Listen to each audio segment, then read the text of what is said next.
नमस्कार, आप देख रहे हैं जर्नलिस्ट पर, आपके साथ में आंचल श्रीवास्तव। बिहार की सियासत के बीच एक बार फिर लालू यादव और उनका परिवार कानूनी शिकंजे में आ गया। दिल्ली के राउज एवेन्यू कोर्ट ने आईआरसीटीसी घोटाले के मामले में बड़ा आदेश दिया है। अदालत ने लालू प्रसाद यादव, राबड़ी देवी और तेजस्वी यादव के खिलाफ धोखाधड़ी, साजिश और आपराधिक कदाचार के तहत मुकदमा चलाने की अनुमति दी है। बिहार चुनाव के माहौल में आया ये फैसला राजनीतिक रूप से बेहद अहम माना जा रहा है, क्योंकि ये वही परिवार है जिसने दशकों तक बिहार की सियासत को दिशा दी है। लेकिन अब अदालत ने साफ कहा है कि साक्ष्य इतने पर्याप्त हैं कि मुकदमा चलाने का आदेश दिया जा सकता है। तो आखिर क्या है पूरा मामला, आइए आपको बताते हैं। आईआरसीटीसी घोटाले की पूरी कहानी जो साल 2004 से 2009 के बीच की है, जब लालू प्रसाद यादव रेल मंत्री थे। उस समय भारतीय रेलवे खानपान एवं पर्यटन निगम यानी आईआरसीटीसी के अधीन दो बड़े होटल, एक रांची का बीएनआर होटल और दूसरा पुरी का बीएनआर होटल, इनके रखरखाव और संचालन के लिए टेंडर निकाले गए थे।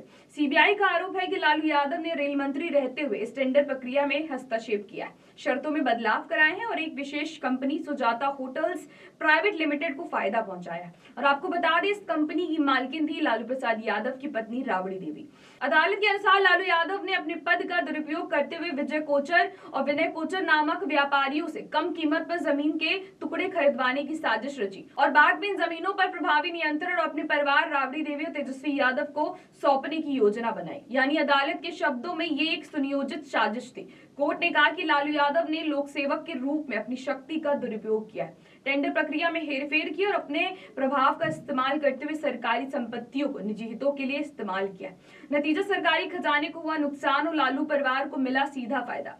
सीबीआई ने इस मामले में कई साक्ष्य कोर्ट में पेश किए, जिसमें निवादा प्रक्रिया के दस्तावेज, होटल हस्तांतरण की फाइलें और जमीन सौदों से जुड़ी जानकारियां शामिल हैं। कोर्ट ने माना है कि इन साक्ष्यों के आधार पर मुकदमा चलाने के लिए पर्याप्त प्रमाण मौजूद है। अब बात करते हैं अदालत की कार्रवाई की। विशेष न्यायाधीश विशाल गोगने ने तीनों नेताओं लालू प्रसाद यादव, राबड़ी देवी और तेजस्वी यादव से एक एक कर सवाल पूछा कि आप इन आरोपों को स्वीकार करते हैं। लालू प्रसाद यादव ने कहा, मैं बेगुनाह हूँ। राबड़ी देवी ने कहा, ये आरोप गलत है और तेजस्वी यादव ने अपने ऊपर लगे आरोपों से इनकार कर दिया है। लेकिन अदालत ने साफ कहा कि सीबीआई द्वारा प्रस्तुत सबूत पर्याप्त है और अब मुकदमा चलेगा। कोर्ट ने सभी आरोपियों के खिलाफ आईपीसी की धारा 420 धोखाधड़ी, धारा 120 आपराधिक साजिश और भ्रष्टाचार निरोधक कानून की धारा 13 उप धारा 2 के तहत आरोप तय करने का आदेश दिया है। आपको बता दें कि भ्रष्टाचार निरोधक कानून की धारा 13 उप धारा 2 के तहत यदि कोई लोक सेवक आपराधिक कदाचार करता है तो उसे कम से कम 1 वर्ष से लेकर 7 वर्ष तक की सजा और जुर्माना दोनों हो सकते हैं।